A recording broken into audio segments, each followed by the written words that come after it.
Bonsoir à tous, bonsoir Thierry, bonsoir à tous et bienvenue sur notre émission Ellie qui y pensait. Donc vous êtes bien sur Radio Wawa et aujourd'hui notre invité c'est Thierry Château. Bonsoir Thierry. Plaisir, voilà, on recommence. Donc, plaisir, Thierry, de vous parler après plusieurs tentatives de faire cet entretien en 2024, mais finalement, ça se fait aujourd'hui et on en est très heureux. Je pense que vous aussi. Oui, ben, je suis très heureux d'être à l'antenne et je vous remercie C'est un d'avoir pensé à moi et je vous remercie pour votre invitation. C'est un plaisir, Thierry. Alors, bien sûr, la première question, si vous pouvez vous donner, disons, quelques mots sur vous, vous présenter. Et Thierry Château, c'est qui? Eh bien, je suis moi-même, j'essaie d'être moi-même avant tout. Ah, belle réponse. Donc, ça paraît un peu prétentieux, mais c'est jamais trop bon de jouer des rôles. Donc, cela dit, pour être plus sérieux, je suis journaliste depuis un certain nombre d'années. J'ai aussi travaillé en tant qu'attaché de presse. J'ai aussi fait plus récemment une incursion dans l'histoire en animant un blog sur l'histoire de Maurice Ah, ça, c'est très bien. qui s'appelle Histoire mauricienne. Voilà, qu'on a retrouvé plusieurs fois en ligne sur les réseaux. Bah, écoutez, j'espère que les internautes visitent le site un peu plus souvent parce que malheureusement en ce moment il est un peu, comment je pourrais dire ça, un peu dormant, si je peux Voilà, mais employer voilà ce mot. l'occasion donc Voilà, de faire un appel. Histoire mauricienne, c'est un blog. Vous tapez Histoire mauricienne dans votre barre de recherche et vous tomberez dessus. tout à fait. Voilà. Donc vous avez un très beau parcours, Thierry, qui mérite justement que l'on s'y attarde. C'est bien atypique. Vous avez couvert un peu tout, attaché de presse surtout. On va pas dire de quel ministre ou on peut le dire. Mais bien sûr, c'était Xavier Duval, Ah, donc dans le qui était tourisme. le garde à la fois le tourisme, les finances, l'intégration sociale. C'est lui Ah qui oui, et occupe ce le premier ministère en ministère. 2010. Voilà, donc vous avez eu plusieurs vies dans une vie, on va dire, Thierry. On peut dire ça comme ça. Et ça n'est pas fini, ça Et c'est ça sûr. n'est pas fini. Mais justement, quand vous me dites justement que ça n'est pas fini, juste par simple curiosité, qu'est-ce quel a été le déclic qui vous a poussé à un peu sortir de cette zone de confort? Parce que quand vous commencez comme journaliste, on s'imagine peut-être qu'on va faire ça toute sa vie, jusqu'à prendre sa retraite, etc. Mais vous avez justement endossé plusieurs costumes. Qu'est-ce qui vous pousse à ce changement, à ce déclic d'aller hors de votre zone? Écoutez, déjà, je ne crois pas à la retraite, Ah, d'accord. même Pas de si retraite pour les braves, comme on dit. je suis, on va dire, officiellement à la retraite. Je touche la fameuse BRP là. D'accord. Euh, j'ai eu le 13e mois et j'ai pas eu le 14e mois par contre, je sais pas pourquoi. Euh, Oh, peut-être l'année prochaine. mais, mais disons que dans le métier que je fais, celui de l'écriture et un peu aussi de la poésie. Et puis tout à l'heure, au fil de la conversation, je vous dévoilerai d'autres éléments. Oui, bien Dans ce sûr. métier que je fais et que plein d'autres confrères font, le métier de l'écriture et même le métier de la presse écrite, même si on bat le pavé intensément, Oui. je pense que on n'est jamais vraiment à la retraite dans ce métier. Bon, c'est un métier qui est moins dur que celui de maçon ou de marin au long cours, je Oui. dirais, Oui, oui. qui eux peut-être méritent vraiment, arrivé à un certain âge, De se de poser. se retirer, de se Mhm. poser. Oui. Mais l'écriture pénarrêterait. Oui. Donc, voilà, c'est ce qui fait que vous êtes toujours on the move, comme on dit en anglais. Toujours. Oui, et on the move, exactement. Et si vous voulez, pour prendre la balle au rebond, je dirais que ces dernières années, donc j'ai rencontré Julie, qui est mon épouse, et avec laquelle Votre âme nous venons sœur. d'avoir une petite Voilà, oui. qui a 1 an et demi. Donc vous imaginez, dans une telle situation, il n'y a pas de place pour la retraite, hein. Donc Voilà, voilà, ça continue. il faut redémarrer, refaire de tout, on Voilà, oui. continue. Alors, Julie et la petite à qui on fait un gros coucou. Alors, Thierry, donc, vous êtes toujours journaliste, mais vous avez aussi cette plume qui vous a amené à la publication de recueils. D'abord, il y a eu le regard de journaliste que vous avez eu justement pendant les émeutes de 99. Et en ce moment, justement, on célèbre tristement la mort de ce chanteur qu'on appelait Kaya. Et donc, vous avez sorti Février Noir. Et ensuite, il y a eu un recueil de poèmes pour lui, Femme Noire, illustré par Pierre-Alain Padou, que s'il nous écoute, on le salue. Et là, vous venez plus récemment avec un essai, Devoir choisir. Donc, pourquoi écrire, pourquoi publier quand on sait que c'est vraiment un parcours du combattant? Bah, écoutez, c'est par devoir. D'ailleurs, c'est le titre de mon dernier texte. Oui, Et c'est aussi par devoir, même si ça peut paraître un peu présomptueux, que j'ai écrit Février Noir, oui. que j'ai publié avec une toute petite maison d'édition en 2000. Mhm.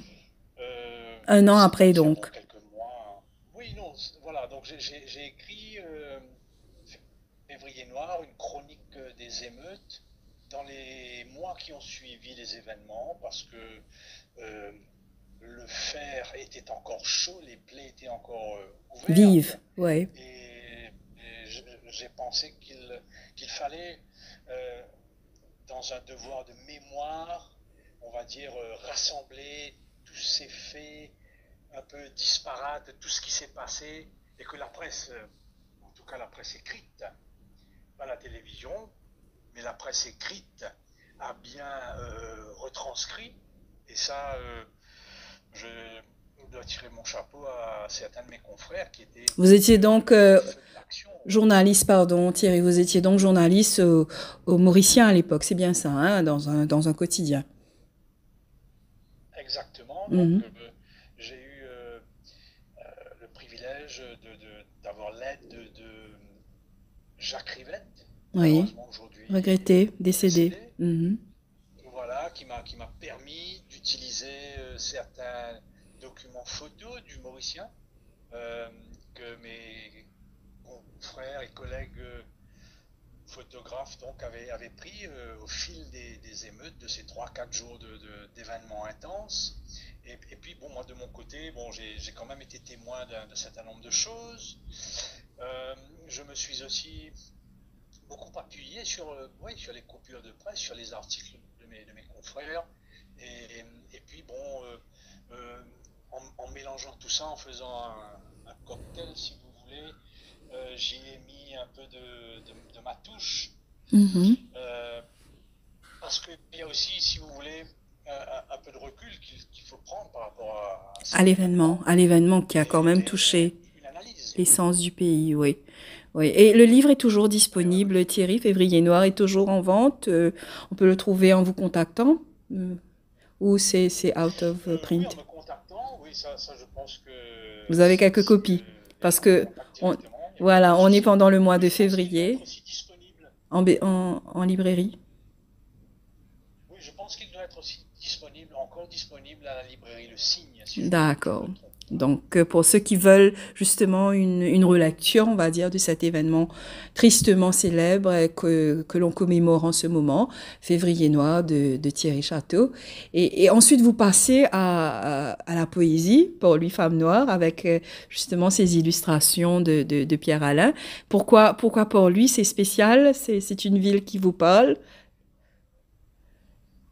Oui, pour lui, on va dire, c'est la ville mauricienne dans toute son horreur et dans toute sa beauté, en fait, si vous voulez.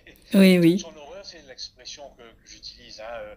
Ça paraît un peu péjoratif, mais en fait, moi j'aime les villes intenses, un peu mal foutues, vous voyez, qui sont un peu, voilà, Brinque-ballante.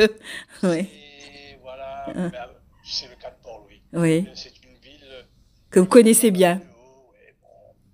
Mais je connais très bien parce que Vous y avez après, je n'y ai travaillé. jamais vécu, Mhm. euh, bien que ça me tenterait, honnêtement. Oui, malgré la C'est chaleur. une drôle d'idée. Il y a plein de gens qui.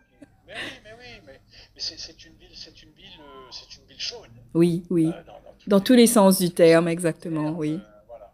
Et c'est une Mhm. belle ville, c'est notre capitale, c'est une ville historique, c'est une ville où lorsque vous promenez, même lorsque vous êtes au boulot et que vous marchez rapidement, donc vous avez l'occasion de passer par des endroits qui moi, me parlent. Le Oui. jardin de la compagnie, disons la rue Saint-Georges, là-bas, Des rues historiques aussi. c'est Oui, qui ont encore c'est historique, les maisons ça a du coloniales. vécu, ça a de Ouais. l'âme, ça a de l'authenticité. Voilà, c'est ce qui me plaît dans Port-Louis. Et pour moi, Port-Louis, dans le recueil de poèmes que j'ai fait, qui a été édité par donc Sedley Hasson, Oui, eh que bien, nous je l'ai saluons. personnifié, Oui. voilà, D'accord. que j'ai personnifié en une femme, en fait. Oui, vous Une la voyez femme, comme une femme pour lui, voilà, donc. Oui. Alors, voilà. ça mérite justement à nos internautes qui nous écoutent, ben, encore une fois, je pense disponible en librairie, à découvrir cette œuvre pour lui, Femme Noire de Thierry Château, parce que elle est sortie, c'est sorti quand ce recueil, Thierry? En quelle année? C'est une question un peu piège. Ah, d'accord. En plusieurs années, je pense, de cela. Une C'est dizaine une d'années à peu question, près. mais je pense que ça doit être, non, beaucoup plus. Ah, ok. Je pense que ça doit être, ça a dû être édité, publié à la fin des années, vers 2008 peut-être, D'accord. 2007, 2008, quelque chose comme ça. Mais c'est une occasion en tout cas de revenir pour ceux qui ne connaissent pas, de découvrir et justement de retomber amoureux ou de tomber amoureux de cette ville. Et ça me tend la perche pour vous dire, je vous sens bien accompli à travers ce que vous écrivez, vos recueils. C'est une finalisation en fait, une finalité. Quand on écrit comme ça, on se sent complet. Non, enfin oui, oui, oui, mais en même temps, c'est plus que ça. Pour moi, écrire, c'est un plaisir, c'est le plaisir d'écrire. Euh, c'est un peu narcissique, je dirais, hein, parce que Oui. voilà, lorsqu'on sent qu'on a écrit quelque chose, on va dire, d'abouti, eh bien, ça fait plaisir. Et puis, on espère aussi que ça puisse parler aux autres, leur faire plaisir, les interpeller. Euh, les faire s'interroger, Ne pas écrire que pour et soi, vous pourquoi voulez pas. dire, mais écrire pour les Oui, autres. mais oui, mais Voilà, oui. pour Pour partager. les autres, pour Oui. soi et pour les autres, partager, guider, susciter des envies, et peut-être, pourquoi pas, peut-être des carrières, j'en sais rien, mais Oui. vraiment dans ce sens-là, quoi, le D'accord. partage, l'échange, euh, c'est ce qui me motive et c'est ce qui aujourd'hui euh, me, comment dire, ça devient le moteur Votre de mon leitmotiv. existence. D'accord. Oui, Et- écrire pour partager, pour guider, et c'est ça, si vous voulez, je vais faire la transition maintenant Voilà, j'allais justement y venir. sur Voilà, sur cet essai, devoir choisir. Alors, pour ceux qui l'entendent, et il faut bien préciser qu'il y a une virgule entre devoir et choisir, donc c'est bien important. Et ça, pour moi, bon, je l'ai lu d'un trait, parce que c'est un essai qui nous interpelle sur notre rôle de citoyen, notre rôle pour la cité, pour le pays, pour ce droit de vote qui éveille en nous un sens du devoir. Donc, expliquez-moi comment ça commence, Thierry, devoir choisir. C'est une réflexion qui vous pousse à mettre ces mots sur une page? oui, ça commence bien évidemment lorsqu'on se disait tous que, eh bien, à la fin de l'année dernière, nous allions probablement, enfin, la fin de l'année d'avant, Oui, à la fin de 2023, qu'on allait 2023, être en campagne électorale. 2023, pardon, Mhm. voilà, que 2024 serait forcément une année électorale, Oui. forcément. Si les principes démocratiques sont respectés, les élections sont toutes 5 ans, donc forcément 2024 serait une année électorale. Et Mhm. Dieu merci, les principes démocratiques ont été respectés parce qu'à un moment donné, on avait des doutes. Hein, on se disait, là, qu'est-ce qui se passe? Et ces doutes que nous avions tous, ou une bonne partie d'entre nous, ben, je les ai ressentis moi aussi. Et je me suis dit qu'il serait intéressant eh bien, de mettre tous ces ressentis et une réflexion beaucoup plus élargie, de mettre tout ça en des mots. Donc j'ai d'abord écrit une série d'articles sur le blog dont je vais vous parler un peu plus tôt. Oui, Mais avec l'intention quand même finale en me disant, ben, si ces articles que je publie, il y en a eu une douzaine en tout sur l'année, un d'accord. article à peu près par Ouais. mois. Mhm. Et dès le départ, je me disais, ça ferait probablement un bon recueil, Oui. publiable. Et, mais vous savez, bon, on peut le dire sans détour, hein, un écrivain, bon, il est un peu comme un journaliste aussi, là, il a un peu le sens de la deadline, donc il se dit, bon, Oui. si, Il y a si une ça date doit butoir publier quand bien, même. il faudrait, voilà, et en plus, bon, si ça sort avant les élections, ben, ce serait bien. Les gens, ça les inciterait à le lire peut-être. Donc c'est ce que je me suis dit. Et finalement, au fil des mois, des semaines, eh bien, il s'est avéré que voilà, on allait dans ce sens-là. Oui. Et donc, j'ai bouclé ma série d'articles au mois de septembre, octobre, par là. Et puis ensuite, rapidement, avec mon ami Pierre-Alain Padou, que je salue, Vous avez fait donc eh bien, on a fait un la mise petit en page, recueil. oui. Mhm. Voilà, donc, et on avait qu'on avait l'intention de publier. Mais je dois avouer que je n'y suis pas allé, on va dire, avec mes gros sabots là, frapper aux portes des éditeurs. En fait, Oui. euh, j'ai essayé comme ça. Bon, et puis, je ne pensais pas que c'était ça l'essentiel en fait. Oui. Je me suis dit que j'aurais aimé plus le porter sur des plateformes comme la vôtre, Oui. sur des plateformes comme les autres radios, sur des plateformes euh, Internet, etc. Parce que les mots, la parole, les messages, les images ne sont sont beaucoup plus efficaces lorsqu'ils sont véhiculés aujourd'hui, de nos Oui. jours, hein, par rapport Surtout aux avec les plateformes nouveaux médiums que nous digitales. avons, les réseaux sociaux, YouTube, etc. Donc, c'est un meilleur moyen pour vous d'expliquer votre démarche et tout ce qu'il y a dans votre essai. Je pense que c'est surtout ça. Malheureusement, j'ai échoué, j'ai pas réussi à Oui, mais diffuser il n'est jamais le trop tard. Donc, maximum on vous souhaite de le de ce faire que cette j'aurais année. avant. Voilà, on vous souhaite de le faire cette année, Thierry. Parce que ce qui nous frappe de toute façon, ça vient et ça m'amène à la prochaine question, c'est que vous proposez une totale remise en question sur nos choix et notre façon de penser électoralement. Dites-nous-en quel est le but derrière tout ça. C'est de revoir nos devoirs et nos choix. Écoutez, laissez-moi vous répondre en commençant par une petite anecdote. Alice. Dans le recueil, dans un des chapitres, si vous voulez, je prédisais un 60-0. Oui, exactement. Ça ne vous étonne pas. Non, mais en fait, c'est pas un 60-0 électoral Mhm. euh, dont je parlais. Oui, À un moment donné, dans le texte, je dis, il nous faut un 60-0, mais à l'avantage du peuple. oui. C'est le peuple qui doit avoir 60-0. Mhm. Autrement dit, C'est lui qui doit être le l'élection gagnant. doit force exactement Oui. tourner à l'avantage du peuple. Mhm.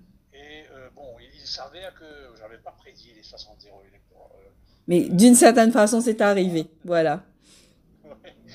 Mais ce que je veux dire, c'est que l'élection doit absolument être en faveur du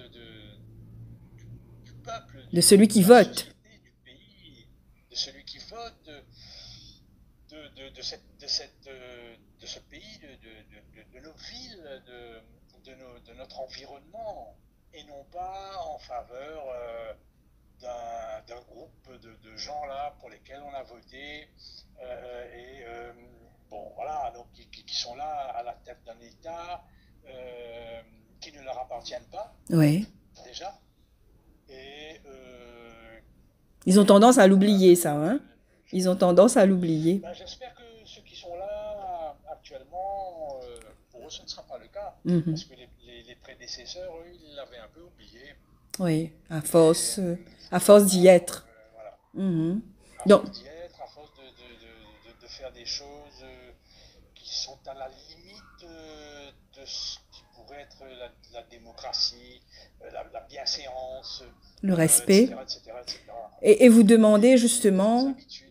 et vous demandez, pardon Thierry, vous demandez au peuple de, quelque part, de se réveiller et de prendre conscience de tout ça, de cette force qu'il a pour changer les choses, pour changer la donnée, quoi.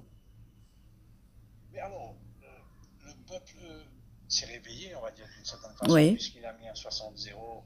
Mais ce qui est dommage, c'est qu'en fait, c'est extrêmement cosmétique comme en surface. résultat, parce que rien ne change en fait.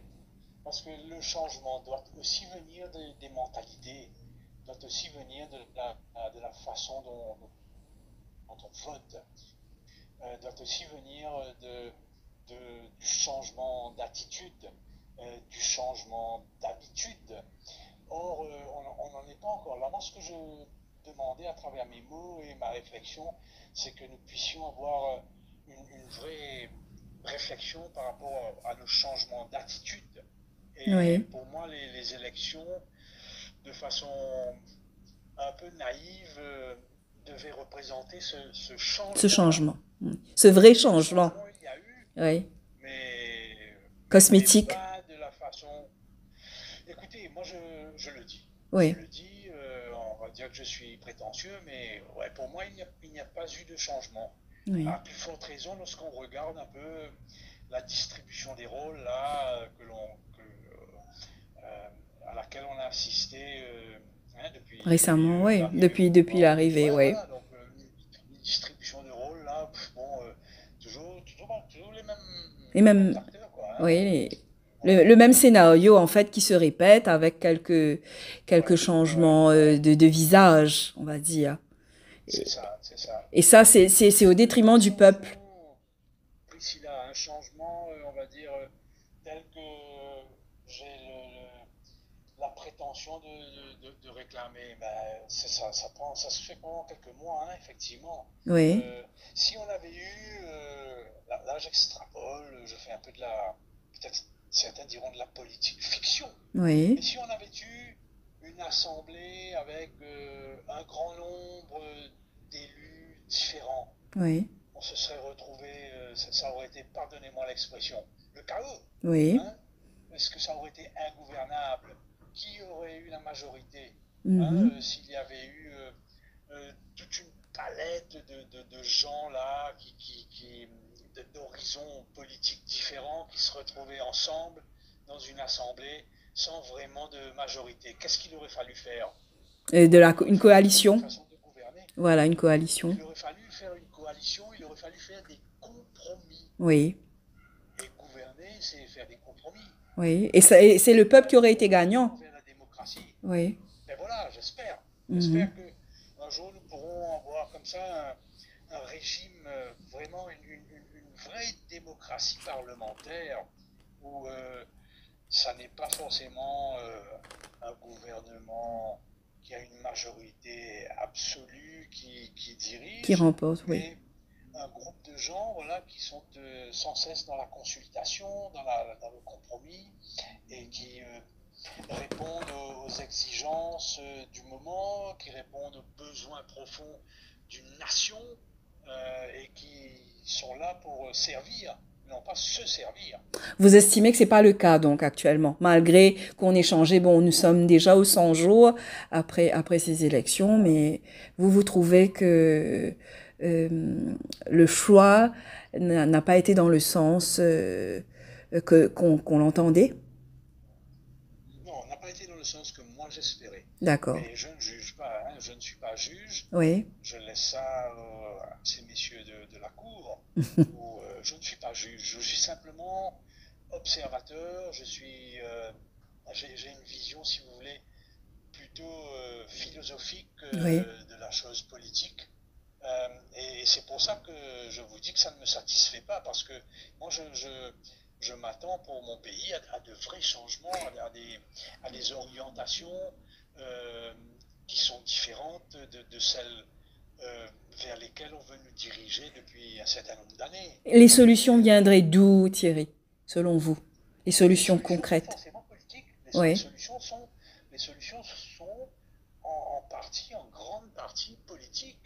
Ah, C'est ça avoir le le truc. courage de Les prendre solutions sont politiques, des mesures différentes. Avoir le courage de prendre des mesures des mesures différentes. différentes. Mhm. D'accord. Exactement, exactement. Et Il y a quelqu'un dans la campagne qui disait un certain nombre de choses qui étaient intéressantes. C'est Rochi Badin. oui, Mais Rochi Badin disait des choses intéressantes. Alors maintenant, je ne sais pas si il, il le pensait vraiment. he was meaning it. Voilà. S'il les pensait vraiment ou pas. Parce que c'était. Mais dans ce qu'il disait, il y a des choses extrêmement intéressantes. Différentes. Et Oui, surtout différent différentes. de ce que les autres disaient, vous voyez. Mhm. Oui. Moi, je pense aussi qu'il y a des sujets que l'on n'a pas abordés Lesquelles? et qui sont de temps en temps effleurés du doigt par... Il y a des intellectuels qui devraient s'engager. Oui. Il y a des intellectuels mauriciens qui disent un certain nombre de choses, mais on ne les écoute jamais. Et ils n'ont jamais réussi à franchir la barre des... Ils n'ont même pas de tir caution parfois. C'est Oui. des intellectuels politiciens aussi. Mhm. Alors, Nous en on avons, essaie vous d'avoir avez ce quelques noms? débat et on essaie... Ou Mais bien vous? sûr, Oui.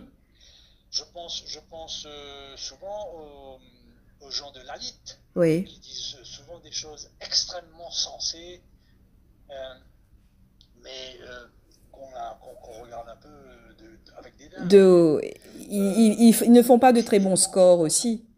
Euh, quand... voilà, je pense à d'autres intellectuels qui s'expriment beaucoup sur des sujets, mais est-ce qu'ils n'ont pas envie de faire de la politique active ou pas? C'est malheureux. Mais il faudrait que certaines idées qui sont dites comme ça dans le débat public puissent être passées à un niveau supérieur et devenir des principes de notre République, de notre démocratie parlementaire. Je pense que la démocratie doit commencer au plus bas de l'échelle. Et là, il faudrait peut-être une réforme totale. Par exemple, euh, euh, on pourrait on pourrait penser à ce que nos conseils de village puissent Oui. avoir plus de poids dans la vie démocratique Parce que tout que commence nos là-bas quand conseils même. municipaux. Oui.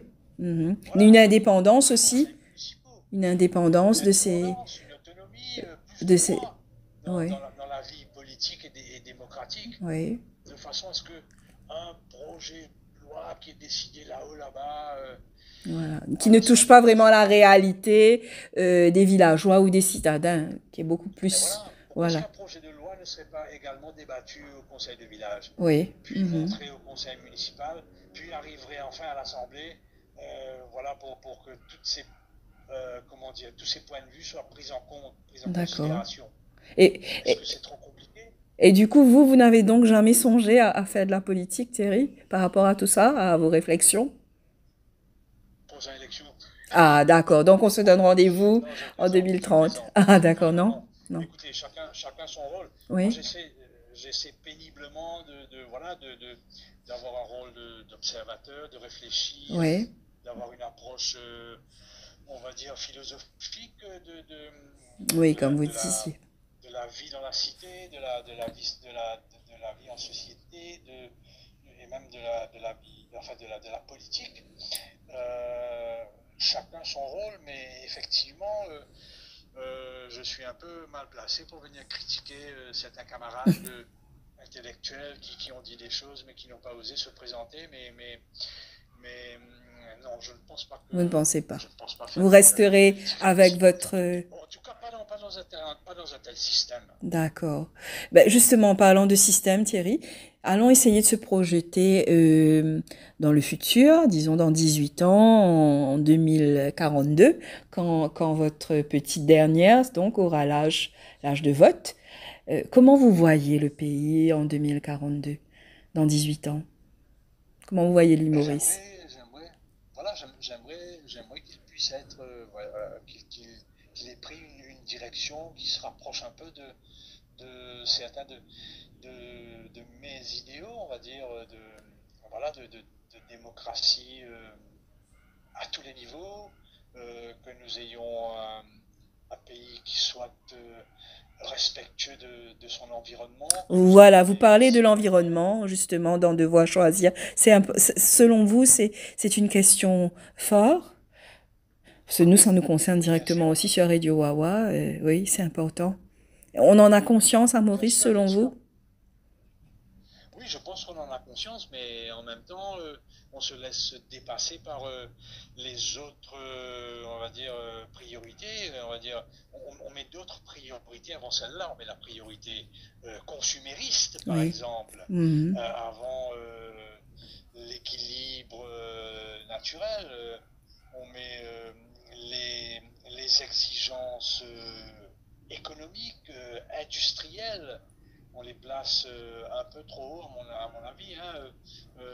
Donc voilà, vous me demandiez comment est-ce que je verrais l'île Oui. Maurice 2000, combien 40 2042. je sais pas combien. Voilà, 18 ans. Oui. 42. Oui.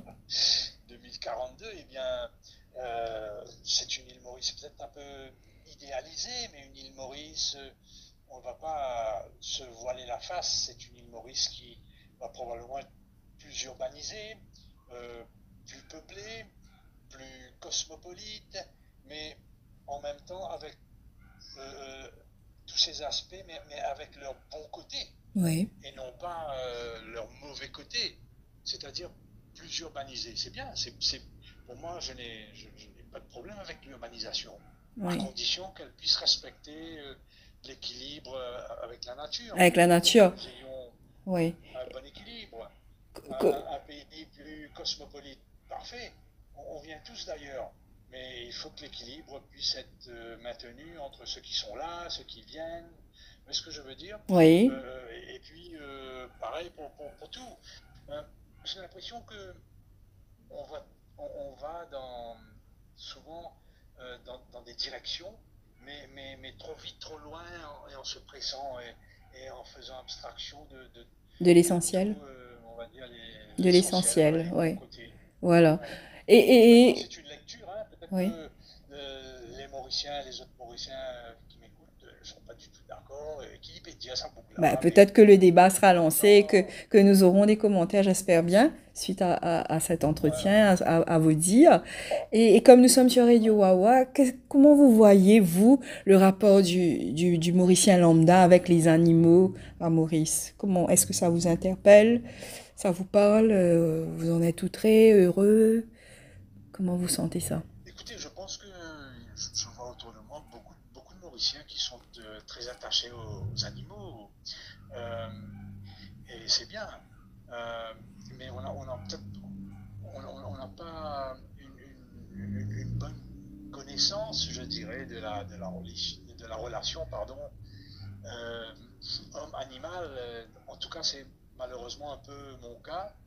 Oui. Euh, si vous voulez, est-ce que c'est un phénomène générationnel, peut-être, je Oui, ne donc sais ça pas, dépend des peut-être. familles aussi, oui, certaines, Aussi, oui, voilà. voilà, Mhm. voilà. Donc, mais, mais, mais, mais c'est un rapport important que l'homme doit avoir avec ses amis, nos amis les bêtes, hein, comme on les appelle. Oui, Euh, mais en revanche, si vous pouvez me permettre, je pense que, alors je ne sais pas à quoi c'est dû, mais je pense qu'on a, Maurice, un problème par rapport aux animaux et surtout aux chiens oui, beaucoup, errants. beaucoup. Alors je ne sais pas à quoi c'est dû.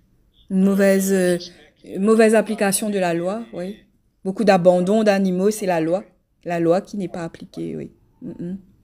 Mais Donc, c'est un problème je dirais, comment, c'est un problème de cohabitation oui, tout à fait. entre l'homme et le chien dans ce cas-là. Et qui cause Parce que beaucoup de parfois on se problèmes, retrouve dans des problèmes de cohabitation. oui. Un chien, une troupe de chiens errants là dans un quartier, c'est plus, si vous voulez, un problème qu'un. Vous voyez? Oui, Donc, oui. alors comment résoudre ça? Je ne sais pas si Radio Wawa a des solutions. Si vous pouvez... Beaucoup, nous en avons beaucoup. Voilà, on en reparlera dans d'autres émissions. Nous avons beaucoup discuté avec les autorités pendant ces 13 dernières années, Thierry, et on se rend tout à fait, c'est bon, je ne vais pas squatter votre interview, mais on se rend de plus en plus compte qu'il n'y a aucune volonté politique de vouloir résoudre ce problème. Mais on espère quand même que ça va. Il y a une volonté citoyenne. Voilà, il y a une volonté citoyenne. Oui. De tous les enjeux auxquels il doit faire face. Le citoyen mauricien aime son chien, mais il n'aime peut-être pas forcément les chiens sur la rue. C'est toute une nuance à faire. Donc, voilà, là, c'est l'intervieweuse interviewée. Mais bon, c'est pas grave. Mais il faudrait quand même, il faudrait qu'il y ait plus de conscience sur ce sujet essentiel, parce que c'est ce que nous côtoyons au quotidien, et c'est bon que vous l'ayez souligné, parce que ça fait partie aussi essentiellement du devoir du citoyen mauricien. C'est une cohabitation qui devrait être vue, parce les chiens sur les rues, c'est certainement pas leur place, et ça cause beaucoup de problèmes, donc à voir impérativement, c'est sûr. En tout cas, Thierry, Devoir choisir mérite, à mon avis, que d'être lu. Donc, il est disponible aussi, je pense, en vous contactant directement. Vous en avez fait sortir quelques exemplaires. Écoutez, si quelqu'un me contacte et qu'il veut le lire, je le renvoie au blog Histoire Mauricienne. Ah, il est déjà en ligne, très bien. Tous les articles ils y sont, d'accord. La seule chose, c'est que je ne les ai pas encore compilés. D'accord. Sur le blog. Ok. Ils ne sont pas encore, comment dire, le texte compilé n'est pas présent encore, oui. De ce qui devait être la publication n'est pas présent sur le blog. Ouais. Parce que je pense que j'ai encore un tout petit espoir de pouvoir le publier. Nous vous le souhaitons. Avec des gens qui pourraient éventuellement le publier. Mais il faudrait dans ce cas-là une petite relecture, une petite... comment ça s'appelle ? Un petit editing. D'accord. Mais nous vous le souhaitons en tout cas. Bon, il devait être publié en septembre ou octobre 2024. Oui. On est déjà en février 2025. Mais nous avons quand même une échéance électorale, c'est les élections municipales. Donc je m'adresse aux internautes de Radio Wawa. Donc si vous voulez justement avoir du food for thought pour ces élections qui viennent, allez sur le blog Histoire Mauricienne et lisez Devoir choisir, tout ce que Thierry Château a écrit au cours de l'année 2024 à ce sujet, et vous aurez une meilleure idée peut-être de comment voter avec discernement, on va dire. Et Thierry, donc pour conclure cet entretien, moi j'aurais la question que je pose à tout le monde dans Élie qu'il y pensait. Si là, en sortant, vous croisez le Premier ministre actuel, vous lui dites quoi? Non, mais d'abord, je ne pense pas que je le croiserai en sortant de chez moi. Oui, mais allons dire. En tant que journaliste... Comme vous voulez, en tant que Mauricien ayant un droit de vote. Dépendant du contexte, j'aurais certainement des questions à lui poser. Et la première serait? J'attendrai des réponses. La première serait, est-ce que, je ne sais pas, comment est-ce qu'il va faire pour redresser le pays? Ce ne serait pas une question, ce serait plusieurs. Est-ce qu'il va, comment dire, est-ce qu'il va honorer sa promesse de changement? Comment est-ce qu'il compte faire tout ça? Mais bon, on peut lui donner un certain bénéfice du doute, en tout cas avec Navin Ramgoolam. Ce qui est certain, c'est que bon, c'est un homme de pouvoir. Il a déjà gouverné. Oui, 2 fois déjà, oui. Ça, il sait faire. Oui. Maintenant, pour le reste, que ce soit lui, que ce soit son adjoint, Monsieur Béranger, je crois que tout ça, tous ces messieurs, bon, ils font partie de la même commedia dell'arte, quoi. D'accord. Un beau cinéma. Voilà. Un beau cinéma. Voilà. Thierry Château, merci beaucoup d'avoir répondu à nos questions. Merci, oui, c'est vrai. Heureusement, vous voyez pas de langue de bois sur Radio Wawa. En tout cas, merci beaucoup Thierry d'avoir accepté notre invitation. Nous vous souhaitons le meilleur pour la suite et continuez surtout à écrire parce que ça fait du bien à l'âme des citoyens. Merci beaucoup Thierry. Merci à vous. Merci Priscilla, merci à vous. Bonne soirée. Merci, au revoir.